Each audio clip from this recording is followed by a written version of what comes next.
사장님 안녕하세요. 네, 안녕하세요. 아니 오늘은 또 재밌는 소품이 준비가 오늘 됐어요. 귀여운 친구들이 같이 왔죠. 경마하는 건가요? 시합해볼까요? 해볼까요? 시작. 이게 뭐죠? 네. 지금 힌트가 나와 있긴 한데요. 네. 인류가 이동을 하면서 제일 많이 활용했던 동물이 바로 말이죠. 그래서 인류는 정말 2, 3천 년 전부터 말을 운송수단으로도 쓰고 또 때로는 좀 잡아먹기도 하고요. 이랬습니다. 네. 특히 이제 산업화가 되면서 1800년대 후반에는요, 이 말 또는 승합 마차 이런 것들이 네. 굉장히 발달하면서 정말 심각한 문제를 일으켰다고 합니다. 어떤 문제일까요? 말이 많아지면서 일단 미국 지역에만 300만 필 정도의 말이 있었는데요. 이 말들이 먹는 그 건초가 800만 톤 1년에, 그리고 가늠이 안 가네요. 귀리가 900만 톤을 넘었었다고 해요. 그러니까 이 말이 사람보다 네. 더 많이 먹잖아요. 야. 그러니까 식량에 대한 위기를 불러일으킬 정도로 말이 많아졌었다고 합니다. 네. 그런데 조금 미안한 얘기지만 많이 먹으니까 네. 자연스럽게 발생하는 문제가 뭐가 있을까요? 배설물. 맞습니다. 이 말의 네. 무려 한 마리당 10kg씩 나온대요. 하루에 어마어마하다. 10kg씩. 정말 너무너무 심하죠. 어떻게 치워요 그거 다? 자, 그럼 한번 상상해 보세요. 뉴욕에만 그 당시에 1900년대에 20만 마리의 말이 있었대요. 네. 그러면 여기서 하루에 얼만큼의 그 배설물이 나오냐면 하루에 2,000톤의 배설물이 나오는 거예요. 세상에. 정말 말도 안 되죠. 그래서 네. 이 배설물이 뭐 바람에 휘날리면서 이 가루 이런 것 때문에 장티푸스 같은 이런 전염병에도 굉장히 큰 문제를 일으켰고요. 네. 그 다음에 그 냄새, 뭐 당연히 이런 것들이 아주 심각한 사회 문제가 됐었다고 합니다. 그래서 한 연구에 의하면 네. 이 쌓여가는 이 말의 배설물이 네. 사람 키를 넘길 것이다. 그래서 우리는 이 말 배설물로 위기를 맞을 것이다. 이런 야. 이야기들이 있었다고 합니다. 아우 그 정도까지 오면 너무 심각한 상황인데요. 어떻게 해결을 하죠? 그런데 이것을 한 방에 해결해준 인류의 발명품이 있었으니 뭘까요? 그게 바로 자동차. 그렇죠. 자동차입니다. 이 자동차는 네. 이 말이 먹는 것도 싹 해결을 해줬고요. 말의 배설물도 싹 해결을 해줬습니다. 간편하다. 정말 획기적인 이동수단이자 이 문명의 이기였던 거죠. 그래서 이제 1900년대 초반부터 이 자동차는 우리 인류의 어마어마한 변혁을 가져다 준 최고의 발명품이 됐었던 겁니다. 네네네. 자, 그런데 뭐든지 과하면 문제가 발생하는 거죠. 그쵸. 이제 2000년대 네. 이제 흘러가면서 이제 이 자동차로 인해서 발생하는 문제들이 너무 많은 거예요. 예를 들면 뭐가 있을까요? 아니 대기 오염도 그렇죠. 있을 것이고요. 이런 온실 효과, 그 다음에 오일도 이제 그렇죠. 고갈이 되잖아요. 기름값들, 그 다음에 교통 혼잡, 교통 사고 이런 것들이 어떻게 보면 오히려 말이 1900년대 초반에 일으켰던 문제보다 더 심각해진 건 아닌가라는 문제 의식을 가질 수밖에 없습니다. 어떻게 해결해야 될까요? 그래서 이제는 이 자동차의 매연이라든지 네. 이런 환경오염 이런 것들을 좀 해결해 주기 위해서 그야말로 그린 경쟁력이라고 표현할게요. 네. 이 그린 경쟁력이 자동차 산업의 화두로 떠오른 거죠. 즉 맞아요. 이런 매연을 발생시키지 않는, 잘 알고 계신 전기차, 그렇죠. 수소차. 전기차, 수소차 이런 것들로 이제 획기적인 변화가 일어나지 않으면 마치 말의 배설물 때문에 위기에 몰렸던 인류와 같은 그런 고통을 겪을 수도 있다라는 겁니다. 인류는 이렇게 또 해결책을 찾아갑니다. 그렇죠. 어떻게. 그래서 이제 그 혹시 CES라는 그 박람회 아시죠? 알아요. 뭐 세계 최고의 가전 전시회를 하는 박람회잖아요. 네네네. 여기에 이제 상당수의 자동차 메이커들이 와서 전시를 합니다. 그쵸. 일종의 다니는 가전제품이 바로 자동차가 되는 이런 세상이 된 거죠. 정말 획기적인 변화 아닙니까? 와, 그렇죠. 여기에 또 하나 제가 보여드리죠. 자, 요런 차 SUV라든가 세단 만드는 자동차 회사 뭐죠? 기아차, 현대자동차? 맞습니다. 예, 기아차죠. 네. 기아차죠. 그런데 기아차 사명이 바뀌었어요. 기아차 여전히 기아차 아닌가요? 아닙니다. 그럼요. 기아로 바뀌었습니다. 차를 뺐네요. 차를 뺐습니다. 이제 더 이상 차에 머무르지 않겠다. 일종의 모빌리티. 그래서 뭐 하늘을 나는 UAM이라든지 이런 것들까지 아우르는 이런 모빌리티 회사가 되겠다라는 어떤 그 꿈과 희망을 표방을 한 거죠. 그래서 아마 우리 인류는 1900년대 초에 그 말의 배설물 위기에서 벗어난 것만큼이나 획기적으로 이제 이런 자동차의 매연이나 환경오염에서부터 벗어나는 이런 획기적인 변화를 기대하고 또 투자자들은 여기에 관심을 가지시면은 아주 유리한 포지션을 차지할 수 있을 것 같습니다. 그러니까요. 미래를 읽는 연습을 해야겠습니다. 예, 오늘은 말부터 자동차 얘기까지 같이 해봤습니다. 네, 아니 말똥에서 시작해서 어디까지 가시려나 했는데 이제 하늘을 나는 이동수단까지 와봤네요. 네, 앞으로 투자에 참고하도록 하겠습니다. 오늘 말씀 고맙습니다. 네, 감사합니다.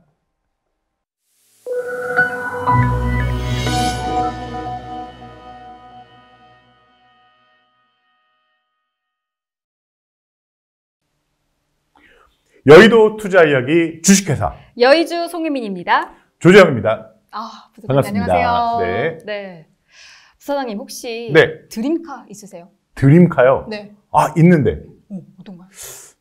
하늘을 나는 자동차가 제 드림카입니다. 하늘을 나는 자동차요? 네. 이 꽉 막힌 세상 딱 차 타고 위로 올라가서 뭐 여의도까지 한 30분이면 쫙 이동하고 저는 이런 드림카가 바로 하늘을 나는 플라잉 카입니다. 플라잉 카를 과연 우리가 살아있는 동안에 가질 수 있을까 없을까? 저는 곧 가질 수 있을 거라고 믿습니다. 그렇다면 지금 자동차 이 산업이 어떻게 흘러가고 있는지를 좀 알아봐야 될 것 같거든요. 그렇죠. 자동차 업종 우리나라에도 굉장히 중요한 위치를 차지하고 있죠. 네, 그래서 맞습니다. 이 자동차 업종에 또 우리에게 친절하게 체계적으로 알려주실 전문가분을 모셨습니다. 네, 이선엽 이사님을 모셔보도록 하겠습니다. 어서 오세요. 네, 안녕하세요. 네, 반갑습니다. 네.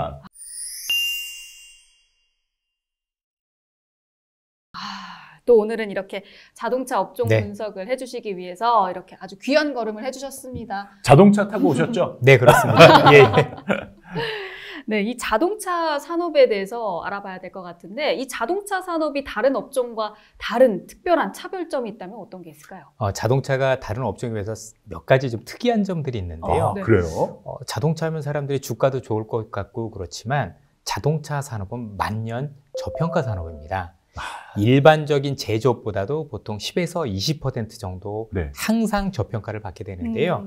주주들은 굉장히 열받겠는데요. 안 좋죠. 그래서 자동차 사서 돈 벌었다라는 얘기를 별로 못 들어본 이유도 이런 데 있는데 그러네요. 이렇게 된 가장 큰 이유가 자동차 산업은 고용 유발 효과가 어마어마하게 큽니다. 3만 개 부품 업체들도 있을 거고 우리나라만 해도 전체 고용의 7.3%를 하고 있고요. 그래서 글로벌 전체적으로 자동차 산업이 어려울 때도 구조조정 된 기업이 한 기업도 없습니다. 우리나라도 이전에 쌍용 자동차도 어려웠지만 여전히 살아있는 모습인 거고 이런 식으로 전체적인 글로벌 공급 과잉이 지속되다 보니까 아무래도 수요보다는 공급이 많아지면 차를 싸게 팔 수밖에 없고 그래서 대부분 자동차 이렇게 회사들 가보시면 얼마나 싸게 해주느냐 그 할인 혜택도 많이 얘기들 하지 않습니까? 그러다 보니 아무래도 과잉이 되면서 제가격을 못 받고 그러면서 이제 저평가된 게 가장 큰 그런 특징이다라고 볼 수 있고 사실 말씀해 주신 거 듣다 보니까 저도 과거에 비해서 자동차를 사서 사용하는 기간이 점점 길어지는 것 같아요. 품질도 좋아지고 하니까 오랫동안 타는 것 같아요. 예, 그렇습니다. 그만큼 이제 사이클이 길기 때문에 얼마나 이제 비싸게 잘 팔 수 있느냐가 관건인 건데 뭐 공급과이니까 그건 좀 어렵다 이렇게 보시면 되고 또 자동차 산업의 특징이라면 부품 업체보다는 완성차가 이익률이 훨씬 더 높습니다. 아무래도 이제 자동차 회사 자체가 모든 R&D, 보통 연구 투자라고 하죠. 요거에 대해서는 자동차가 먼저 개발을 하고 요걸 부품 업체에다 맡기는 그런 형식이다 보니까 전반적으로 부품 업체보다는 완성차 중심으로는 굉장히 이제 이익률이 좋고요. 그래서 우리나라 부품 업체들 같은 경우가 통상 영업 이익률이 보통 우리가 알고 있는 제조업 10% 정도 되는데 1에서 5%가 안 됩니다. 아이고, 너무 낮네요. 예, 그렇습니다. 대신에 안정적으로 우리나라 자동차 업체들이 항상 부품을 여기다만 맡길게 하는 특성들 때문에 계속 이제 박리담의 형식으로 파는 모습이다라고 보시면 됩니다. 다만 전장이라고 보통 그러죠. 자동차가 기계가 아니라 전자장비로 바뀌고 있는데 이런 전자장비 중심으로 만드는 기업들, 특히 우리나라 현대 기아차를 뛰어넘어서 네. 글로벌 자동차 기업에 부품을 공급하는 뭐 만도라든가 이런 회사들 같은 경우는 굉장히 높은 밸류에이션을 받을 수 있는 게 네. 아무래도 여러 군데 부품을 공부하다 보니까 내가 원하는 대로 이익을 낼 수 있거든요. 이런 차별점들이 있다 이렇게 보시면 될 것 같아요. 네. 그리고 또 이제 자동차는 좀 트렌드가 굉장히 중요해요. 맞아요. 예. 네. 어느 때는 경차가 인기 있었을 때도 있고 뭐 그리고 SUV가 막 인기가 있을 때도 그게 이제 뭐 있고. 우리가 알고 있는 뭐 캠핑이라든가 이러면 네네. SUV 열풍이 불 때도 있고 네. 또 어떤 때는 우리가 알고 있는 대형차보다는 또 이제 뭐 트럭 같은 거 이런 거 있을 네. 때도 있고 미국 같은 경우 픽업이라는 트럭이 네. 굉장히 인기가 있지 않습니까? 이런 것처럼 트렌드에 맞춰서 얼마나 이 자동차를 다양하게 내놓을 수 있느냐 이 자체도 자동차 산업의 이런 어떤 특징이라고 볼 수 있지 않을까 네. 싶습니다. 그러면 조금 더 구체적으로 이 자동차 기업들 또는 뭐 업종들의 주가에 가장 영향을 많이 끼치는 요인들은 몇 가지만 좀 꼽아주시면 감사하겠습니다. 네. 첫 번째는 누가 뭐래도 많이 팔려야 되겠죠. 예, 얼마나 파느냐가 굉장히 네. 중요한데 만들어진 차가 많이 팔릴 리는 없을 거고요. 네. 그래서 신차 효과가 굉장히 중요합니다. 예. 우리나라 같은 경우 현대기아차 같은 경우도 현대는 이전부터 뭐 그랜저라든가 제네시스 같은 네. 이런 흔히 플래그십이라고 보통 많이 그러죠. 네. 제일 주력 차종이 신제품이 나올 때는 네. 굉장히 어떤 판매 효과가 큰 그런 특징이 있다라고 보시면 될 것 같습니다. 그러면 신차가 나올 때 신차를 살 게 아니라 그 차 주식을 사야 되겠군요. 예, 그렇습니다. 그렇게 괜찮은 해서 방법인데요. 조금 더 네. 이제 업그레이드 시킬 수 있는 네, 그런 가능성이 되게 있다고 봐야 되겠죠. 그리고 자동차는 글로벌 경기에 굉장히 민감한데요. 전체 자동차 회사들이 이제는 글로벌에서 경쟁을 하고 있기 때문에 우리나라도 미국과 유럽, 그 다음에 우리가 신흥국들까지 이들 국가의 굉장히 경기가 어떻게 되냐에서 많이 달라져요. 네. 통상적으로 놓고 보면 미국 경제가 좋아지면 아무래도 굉장히 유발 효과가 굉장히 크고 네. 유럽도 마찬가지겠죠. 신흥국은 대부분 러시아라든가 브라질 같은 산유국 중심으로 돼 있어서 유가에 따라서 유가가 많이 오르면 아무래도 경기가 산유국들이 좋아지죠. 그렇죠. 네. 이렇게 해서 유가와도 상당히 이제 주가와 관련이 있다. 이렇게 보시면 될 것 같고요. 뭐 무엇보다도 앞서 말씀드린 다양한 모델 이런 것들이 되게 중요한데 우리나라 자동차가 중국에서 실패했던 가장 큰 이유 중에 하나가 이거라고 보시면 되겠습니다. 중국이 아빠 어디가라는 우리나라 프로그램이 열풍을 불면서 네네네. 엄청난 그 레저 열풍이 많이 불었고요. 네. 그러면서 모든 자동차들이 SUV 중심으로 많이 팔렸었는데 그 당시에 우리나라 현대기아차는 SUV가 그렇게 많지가 않았었어요. 네. 현대차만 하더라도 뭐 우리가 알고 있는 한 3종류 정도였었는데 제가 이제 중국을 한 120번 넘게 다니면서 중국 이렇게 가보면 중국은 한 회사가 우리가 알고 있는 이 라인업만 8개에서 10개 정도 됐어요. 너무 다양한 거죠. 네. 그러다 보니까 그 다양성에서 많이 밀리고 네. 그러다 보니까 문제가 됐었다. 그래서 이런 어떤 우리가 다양한 어떤 모델, 우리가 소비자들이 충족할 수 있는 그런 것들이 될 수 있냐도 굉장히 중요하다. 이렇게 보시면 될 것 같고요. 인센티브도 굉장히 중요합니다. 우리나라만 이런 체제인 거고 글로벌적으로 보면 딜러들이 있거든요. 네, 그 그렇죠. 딜러들은 현대기아차만 파는 게 아니라 많은 자동차를 팔고 네. 이 딜러들한테 인센티브를 많이 줘야 네. 이 차를 또 많이 팔게 돼요. 네. 그래서 이 인센티브가 얼마나 많이 나갈 수 있느냐 자체 인센티브만큼은 매출에서 제외를 하거든요. 이 인센티브도 굉장히 중요하다고 네. 보시면 되고요. 마지막으로는 노조와 환율 이슈도 있습니다. 자, 노조 이슈는 다른 부분보다도 조업의 차질이 있겠죠. 네. 파업 기간이 길어지면 길어질수록 생산이 안 되니까. 예, 생산이 안 예. 되니까 거기에 대한 손실 규모가 있을 수 있다는 점에서 일단 노조 이슈가 굉장히 크고 또 어쨌든 자동차라는 게 수출 품목이다 보니까 네. 우리나라에서 만드는 것도 있고 현지에서 생산하는 것도 있지만 네. 한국에서 생산돼서 나가는 자동차들 같은 경우는 아무래도 환율에 민감할 수 없는 부분들도 주가에 영향을 미치는 요소라고 볼 수가 있겠습니다. 네. 그렇습니다. 정말 이 자동차 산업 같은 경우에는 특히나 신차가 주기적으로 나올 텐데 이 스케줄에 따라서 산업이 또 바뀌기도 하고 분위기도 바뀌잖아요. 이 신차 스케줄 그리고 자동차 산업의 변화 좀 설명해 주시죠. 예, 전체적으로 이제 자동차 신차 효과 같은 경우는 어느 정도 예정이 됩니다. 그런데 아시다시피 신차가 한 번 나오면 보통 한 4, 5년 동안 안 바뀌는 게 일반적이지 않습니까? 네. 그래서 첫 해 나오는 신차 효과가 굉장히 좋고 2, 3년 이후 될수록 이젠 아무래도 많이 팔렸으니까 덜 팔리는 효과가 있을 텐데 이제 여러 가지 라인업 중에서 아무래도 자동차 회사들 중에서 가장 많이 팔리는 자동차들이 있을 거거든요. 요거와 관련된 신차 효과, 뭐 1990년대 또 2000년대 이때는 이제 소나타가 굉장히 각광을 그렇죠. 받았던 네. 국민차라고 부르죠. 맞아요. 예. 지금 같은 경우는 이제 뭐 우리가 제네시스 중심으로 많이 올라오고 또 앞으로도 좋은 차들이 많이 나오겠지만 전체적으로 제일 매출 비중이 높은 차들의 새로운 차가 나오게 되면 기능도 달라지고 연비도 좋아지고 거기에 또 힘도 되게 좋아진다고 그러죠. 이런 요소들이 또 예뻐지는 것도 있을 거고 이러다 보니까 신차는 보통 4년에서 5년 주기로 해서 생산을 많이 하게 되고 각각의 가장 많이 팔리는 차들이 신차 개발 그 출시 일정이 다 나와 있거든요. 여기에 맞춰서 보시면 굉장히 좋지 않을까라고 생각을 하고 있고요. 최근에 자동차 산업의 변화 중에서 가장 큰 건 역시 일반 내연 자동차가 아니라 즉 엔진이 아니고 최근에 아시겠지만 이제 전기차, 수소차 이렇게 해서 이제 커런트 트렌드가 되는데 현대자동차 기준으로는 현재 2030년에 우리가 알고 있는 전기차 비율 70%까지 늘리겠다라는 부분을 발표했으니까 향후에 우리가 타고 다니는 자동차는 휘발유나 경유 이런 자동차가 아닌 전기로 가는 자동차가 되겠죠. 저는 참고로 마지막까지 휘발유차를 즐기는 로맨스스트가 되고 싶습니다. 예. 지금 이제 아주 자세하게 말씀을 해주셨는데요. 뭐 우리나라 차들도 수출을 많이 하고 또 우리나라에서도 수입을 꽤 많이 하지 않습니까? 이 글로벌한 자동차 산업의 트렌드는 어떻게 바뀌고 있을까요?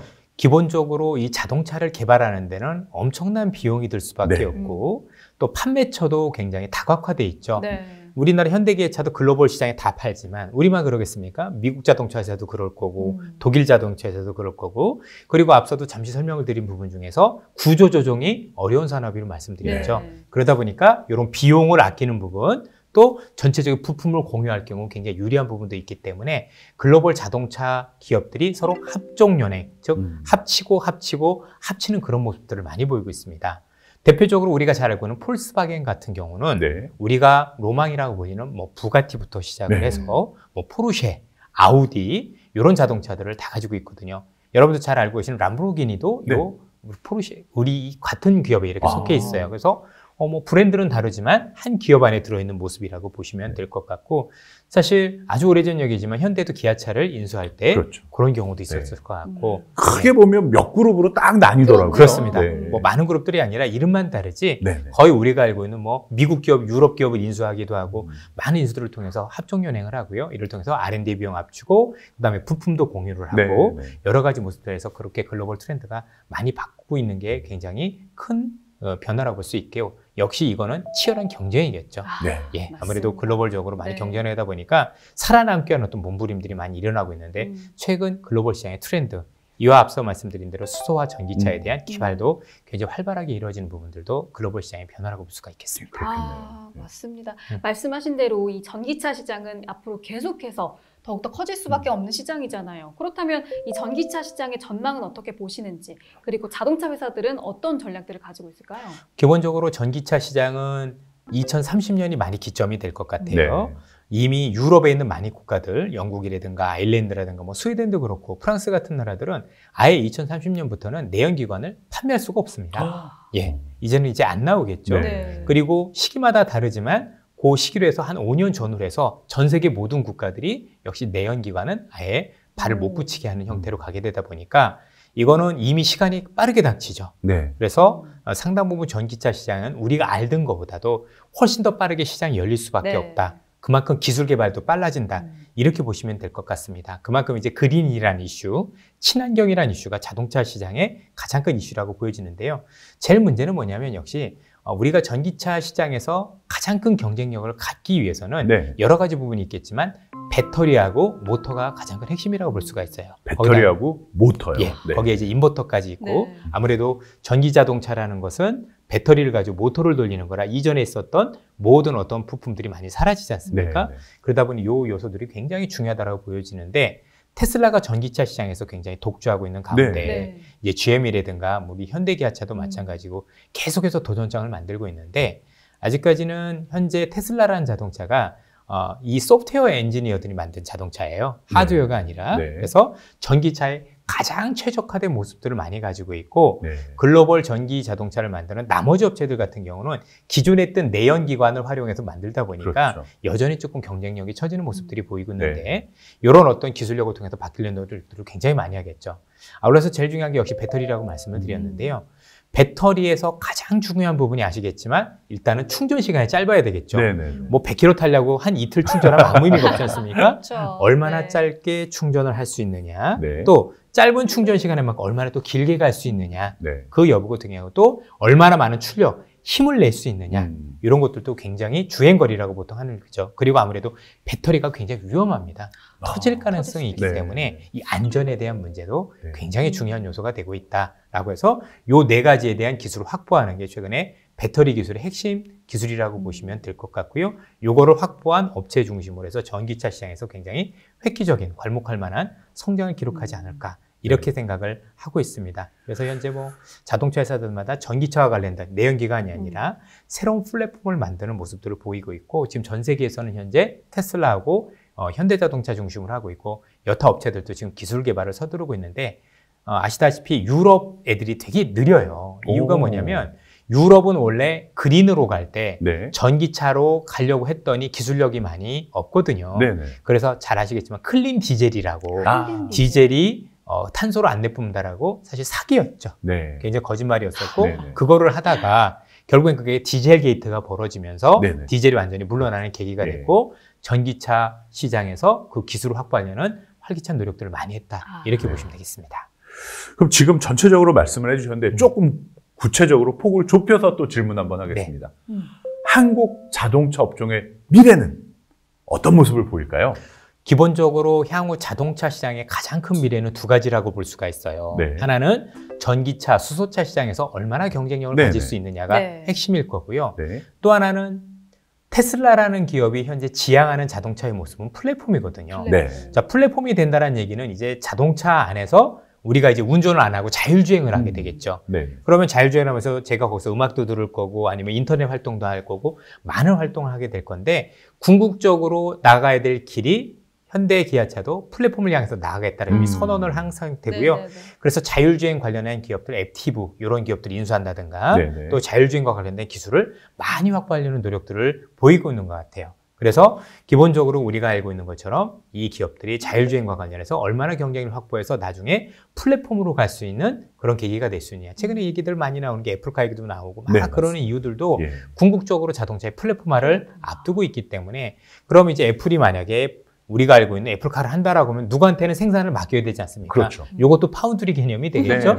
반도체처럼. 그 맡겼을 때 경쟁력 있는 기업들한테 맡기게 될 텐데 그 경쟁력을 확보하고 있어야 애플의 구애를 받을 수가 있겠죠. 또 나중에 구글카가 나올 수도 있을 것 같고요. 그걸 위해서 이 기업들이 얼마나 뛰느냐가 기본적으로 핵심이지 않을까라는 생각이 듭니다.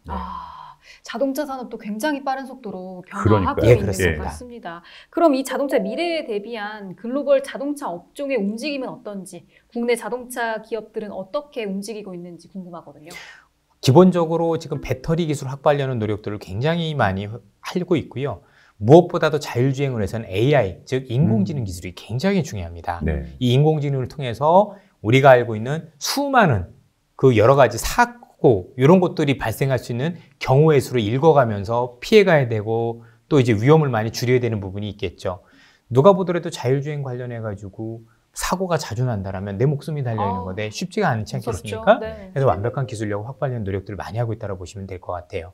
여기에 우리나라 기업들의 몇 가지 또 숙제가 있다면 우리나라 1인당 국민소득이 31,000달러입니다. 5천만 인구 기준으로는 세계 7위예요. 사실 어마어마한 거거든요. 그렇다면 우리가 소득 수준 31,000달러면 이탈리아보다도 높은 수준입니다. 자, 근데 메이드 인 코리아, 메이드 인 이탈리아 하면 차이가 벌써 나죠? 이탈리아는 명품에 대한 냄새가 나고 한국은 아직도 가성비 냄새가 나죠. 사실 우리나라가 소득 수준 31,000달러라는 얘기는 이미 소득 수준이 높아졌다는 얘기가 되는 거고 그럼 그 인건비라든가 아니면 소비자들의 구매를 자극하려면 31,000달러에 맞는 자동차를 만들어야 돼요. 그래서 일본이나 독일차 수준으로 명품화하는 부분들이 굉장히 필요하다고 보여지는데 그중에서도 가장 중요한 게 브랜드력이라고 볼 수가 있겠습니다. 예를 들어서 GM 같은 경우를 보면 GM은 상위 브랜드가 캐딜락이라는 브랜드가 있죠. 그렇죠? 그 밑에 쉐보레라는 브랜드가 있고 포드라는 것도 상위 브랜드로 링컨이라는 브랜드가 있어요. 그리고 그 밑에는 또 브랜드 있는 건 알고 계실 거고 토요타 같은 경우도 렉서스 따로 우리가 알고 있는 제일 좋은 브랜드가 있고 거기다 일반 도요타가 따로 있지 않습니까? 그래서 이전에 일본의 도요타 자동차 같은 경우도 미국에서 이 브랜드를 성공하기 위해서 일단은 판매망도 분리를 하고 우리나라에서도 보면 렉서스 브랜드 매장하고 우리가 알고 있는 도요타 브랜드가 따로 떨어져 있거든요. 그래서 미국에서 처음에 렉서스가 나왔을 때 일제인지 모르는 그런 상황도 됐었어요. 그리고 광고를 할 때도 독일차하고 차별점, 독일차가 좀 시끄럽고 흔들림이 많거든요. 그래서 본닛 위에다가 그 포도주라고 보통 와인 있죠? 컵 달아놓고 달리면서 우리 차는 이렇게 진동이 없고 소리가 안 난다라는 걸 강조했던 기억이 있고 그걸 5년 이상 적자를 기록을 하면서 브랜드를 정착을 시켰었어요. 그러면 우리나라 자동차도 이미 제네시스라는 브랜드가 나와 있고 그러지만 이 브랜드를 고급 브랜드로 만들려면 매장부터 분리해야 됩니다. 현대차 매장에서 팔 게 아니라 브랜드를 이렇게 바꾸고 또 감성 이미지를 통해서 제네시스는 굉장히 고급 브랜드야. 굉장히 부자들이 타는 차를 인식을 심어주면서 31,000달러에 맞는 그런 어떤 브랜드력을 가지는 부분들이 굉장히 필요하지 않을까라고 생각을 하고 있고요. 향후에 또 지금도 합종연행이 지속되고 있지만 글로벌 자동차들이 굉장히 M&A에서 많이 하거든요. 현대 기아차를 넘어서 글로벌에서 핵심 기업들을 계속해서 인수해가는 모습을 통해서 경쟁력을 확보하는 모습들이 굉장히 필요하다라고 생각을 하고 이전에 사실 스웨덴의 볼보를 한번 인수할까 했는데 사실 그거 인수를 하니까 굉장히 뼈아픈 기억으로 남아있고 결국 중국의 GD 자동차로 넘어가기도 했는데 그런 안전 기술에 대한 확보를 했다는 게 굉장히 중요하겠죠. 예, 마지막으로는 글로벌 전체적으로 보면 이제 현지화가 굉장히 중요합니다. 아무래도 환율 이슈도 있겠지만은 물류 이런 것들도 있기 때문에 현지에서 생산을 하고 현지에서 팔게 되면 그만큼 마진도 되게 좋아질 수 있는 부분들도 있어요. 그래서 좀 더 빠른 현지화 이런 걸 통해서 경쟁을 확보하는 부분들도 우리 기업이 안아야 될 숙제가 아닐까 싶습니다. 자동차 산업이 굉장히 재밌기도 하면서 앞으로 숙제도 또 굉장히 많다는 것을 배웠습니다. 이 숙제를 하나씩 풀어가면서 어떻게 미래가 바뀌게 될지도 너무너무 기대가 됩니다. 맞아요. 네, 오늘은 이렇게 이선엽 이사님과 함께 자동차 업종에 대해서 이야기를 나눠봤습니다. 여기서 인사드리도록 할게요. 이사님 감사합니다. 예, 감사합니다. 자, 처음에 드림카 여쭤보셨잖아요. 야, 이 플라잉카 전에도 타야 될 차들이 굉장히 많은 것 같은데요. 그러니까요. 전기차도 있고요. 수소차도 있고요. 자율주행차도 있고요. 꿈이 더 많이 생겼습니다. 맞습니다. 결국에는 하늘을 나는 자동차까지 탈 수 있을 것 같아요. 그리고 우리나라 자동차 브랜드 화이팅입니다. 하나씩 숙제를 풀어가면서 앞으로 새롭게 펼쳐질 이 자동차 산업에 빠르게 대응할 수 있으면 좋겠습니다. 자, 그럼 오늘 이 시간에는 자동차 업종에 대해서 꼼꼼하고 자세하고 친절하게 배워봤습니다. 네, 앞으로 여러분들도 투자하실 때 참고하시면 좋겠습니다. 자, 그럼 다음 시간에 또 좋은 정보로 찾아뵙겠습니다. 감사합니다. 고맙습니다.